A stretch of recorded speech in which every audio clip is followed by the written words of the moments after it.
알아줍니다. KBS 라디오의 경제로 통일로. 한국에서 거주하는 우리 동포들의 경제활동 소식을 전해드립니다. 여기는 한국동포타운 시간인데요. 오늘도 동포세계신문의 김용필 편집국장 연결돼 있습니다. 국장님 나와 계시죠? 네, 안녕하세요. 예, 안녕하세요. 오늘 첫 소식은 이 초등학교에서 재외동포 이해 교육의 길이 열릴 거라는 얘기부터 들어볼까요? 네, 지난 12월 10일이죠. 서울 글로벌센터 국제회의장에서 해외교포 문제 연구소 주최로 이 2020년 교포정책 포럼이 열렸습니다. 이때 이 추병환 춘천교대 교수는 춘천교육대학교에서 이 국립대학 육성 사업의 네트워크 사업 중 하나로 재외동포재단과 협력을 해 초등학생을 위한 재외동포 이해교육 매뉴얼을 개발하는 중이라고 발표를 했습니다. 이 추 교수의 설명에 의하면은 이 재외동포 이해교육 매뉴얼 개발 사업은 2019년 12월 4일 개최된 재외동포재단 한국초등도덕교육학회 춘천교대 시민교육사업단의 그 연합학술대에서 비롯되어서 초등학교 10개 교과의 교육과정 및 교과서에 재외동포 교육 내용을 반영한다는 것입니다. 이 초등학교 10개 교과목은 이 도덕, 국어, 사회, 수학, 과학, 실과, 영어, 음악, 미술, 체육 등인데요. 이 교육과정과 교과서에 이 재외동포 관련 내용을 수록할 계획이라고 이 추 교수는 말했습니다. 이 춘천대학교에서 이 학과별 집필을 책임질 수 있는 교수 1명을 선정을 하고요. 총 10명의 연구진을 구성을 해서 지난 9월부터 내년 1월까지 5개월 동안 이 개발 연구를 실시하고 있다고도 얘기를 했습니다. 또한 이 과거에도 이 재외동포 교육 내용이 교과서에 수록되었지만은 2009년 개정 교육과정 시기부터 이 하루아침에 사라져버리게 되었다고 또 추 교수는 설명을 했는데요. 이 1981년부터 시작된 제4차 교육과정 시기부터는 도덕과 교육과정 및 그 교과서에 재외동포 교육 내용이 본격적으로 포함되었다고 합니다. 이후 2007년 개정 교육과정 시기까지 재외동포 교육이 매우 비중 있게 다루어졌지만은 2009년 세계화 진전에 따른 이 세계 시민교육 강조, 또 교육부의 학습 분량 적정화 지침에 따라서 이 교육 내용의 축소가 불가피해짐에 따라서 이 재외동포 교육 내용이 사라지게 되었다는 설명입니다. 그나마 이렇게 춘천교육대학에서 초등학교 교과서 및 교육과정에 이 재외동포 이해교육 어떻게 수록할지 연구 개발 중에 있다는 것은 반가운 소식이 아닐 수 없습니다. 예. 자, 이번엔 국민건강보험 제도와 관련된 소식이라고요? 네, 그 코로나19 상황을 고려하지 않는 국민건강보험 제도에 대해 불만이 높아지고 있다는 소식인데요. 이 재외동포 체류 자격인 중국 동포분이 올해 1월 15일 출국을 했습니다. 근데 곧바로 재입국을 하려 했지만은 이 코로나19 때문에 입국을 못하고 있다가 9월 15일경이나 입국을 하게 된 것입니다. 그러니까 8개월 만에 다시 재입국을 하게 된 거죠. 그리고 한 달 후에 이 석쇠술이라는 수술을 병원에서 받게 되었는데요. 이 수술비가 500만 원이 넘게 청구되었습니다. 그래서 이분은 병원 측에 억울함을 토로했습니다. 지난 6년 동안 이 국민건강보험 지역 가입자로 보험료를 꼬박꼬박 냈고 또 코로나19 때문에 어쩔 수 없이 늦게 들어오게 되었는데 이 보험 혜택을 받지 못한 것에 대한 억울함을 토로한 것입니다. 그래서 이 국민건강보험공단에도 알아보고 이 민원 신청도 했다고 하는데요.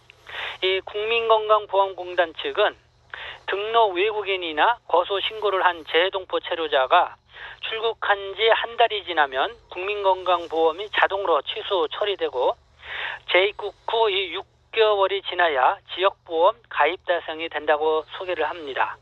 단 이 출국 후 6개월 이내에 재입국을 하게 될 경우 이 출국 기간 동안 보험료를 소급해 납부하면은 지역 가입자로 바로 가입이 가능하다 이렇게 답변을 주었다고 합니다. 이 코로나19라는 어쩔 수 없는 상황이었는데요. 너무한 거 아니냐라는 이런 반응들이 나오고 있습니다.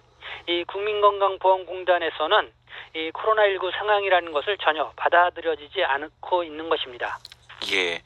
자, 그렇다면 이 국민건강보험 제도와 관련해서 이 등록 외국인이나 거소 신고한 재외동포 체류 동포들이 꼭 알아둬야 될 내용은 어떤 것들이 있을까요? 네, 그 국민건강보험공단 홈페이지에 들어가서 이 건강보험 지역가입자 관련 안내 내용을 보면은요, 2018년 12월 18일 이후 입국자에 대해서 이 국내에 입국 후 6개월이 경과한 날, 다만 이 결혼 이민자일 경우는 국내에 입국한 날, 그리고 또 종전에 지역가입자의 자격을 얻은 적이 있는 사람으로서 국내 재입국하여 이 국내 체류기간 보험료를 납부하는 경우 입국일로 취득 가능. 다만 이 6개월 이내 국외 체류 한정 이렇게 되어 있습니다. 여기서 바로 이제는 국내에 재입국한 이 사람들 6개월 이내에 이제는 들어온 사람들은 바로 지역가입자가 가능하다 이런 안내인데요. 이 앞서 사례에서 이 국민건강보험공단 측이 출국 후 6개월 이내에 재입국을 하게 될 경우 출국 기간 동안 보험료를 소급해 납부하면 지역가입자로 바로 가입이 가능하다는 답변만 주었다고 했는데요. 바로 이 내용을 참조하면 좋을 것 같습니다. 예. 자, 다음은 점점 기승을 부리고 있는 보이스피싱 소식입니다. 전화뿐 아니라 이제 문자 메시지를 통해서 정부 지원, 저금리 대출을 받은 소상공인을 겨냥한 이 보이스피싱이 기승을 부리고 있다고요. 네, 그래서 이 경기 남부지방 경찰청이 이 보이스피싱 범죄 주의를 당부를 했는데요. 이 경기시장 상권진흥원 또 소상공인연합회, 시장상인회 등을 대상으로 이 피해 사례와 예방법을 홍보를 하고요. 피해 예방을 위해 지속 협력기로 했습니다. 이 경찰 관계자에 따르면은 이 저금리 대출 안내 전화나 또 문자를 받으면은 반드시 은행을 방문해서 확인을 해야 한다는 것입니다. 그리고 은행 직원에게 직접 돈을 전달하라고 하면은 이 100% 사기라는 것을 알아야 될 것 같습니다. 예. 자, 오늘 마지막 소식인데요. 개정되고 있는, 점차 강화되고 있는 이 도로교통법 소식도 알려주시죠. 네, 그 과속 운전이 처벌이 강화된다는 소식입니다. 이 100km 초과 3회 이상 적발 시 1년 이하 또 징역에도 이를 수가 있습니다. 이 제한 속도보다 80km가 넘는 초과속 운전을 하는 경우 형사 처벌을 하는 개정 도로교통법이 시행이 되었습니다. 이 기존에는 60km 초과 운전 시에 이 벌칙금 12만 원이 최대 처벌 기준이었습니다. 그러나 개정 도로교통법에 따라서 규정 속도보다 100km가 넘는 초과속 운전을 하다가 3회 이상 적발이 되면은 1년 이하의 징역도 가능합니다. 예를 들면은 그 제한 속도 50km인 도로에서 80km를 초과해 130km를 주행하는 경우 30만 원 이하의 벌금이 부과가 됩니다. 그리고 제한 속도 100km인 고속도로에서 100km를 초과한 시속 200km로 주행한 경우 1회 적발 시 100만 원 이하의 벌금이 부과되고요. 3회 이상 100km 운전이 적발되면은 최대 1년 이하의 징역이 처해질 수가 있습니다. 예. 이 전동 킥보드 관련 법규도 개정이 됐죠? 네, 그 요즘 이 전동 킥보드를 이용하시는 분들이 많아지고 있는데요. 이 자전거 도로에서도 운전이 가능합니다. 그러나 이 13세 미만은 금지되었다는 거 아셔야 될 것 같고요. 이 전동 킥보드 등 개인용 이동 장치의 자전거 도로 이용이 가능해진다. 그리고 또 이 그 도로교통법의 재개정안을 통해서 내년 또 상반기부터는 운전 면허가 있어야만 이 개인용 이동 장치를 또 운전할 수 있게 된다. 이런 거 알아두시면 좋을 것 같습니다. 이 개정안에 따르면은 이날부터 이 개인용 이동 장치는 자전거 도로를 통행할 수 있고요. 자전거와 동일한 통행 방법, 또 운전자의 주의 의무 등이 적용이 됩니다.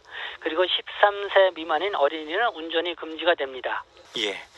오늘 소식은 여기까지 듣겠습니다. 여기는 한국동포타운, 지금까지 동포세계신문의 김용필 편집국장이었습니다. 말씀 고맙습니다. 네, 감사합니다.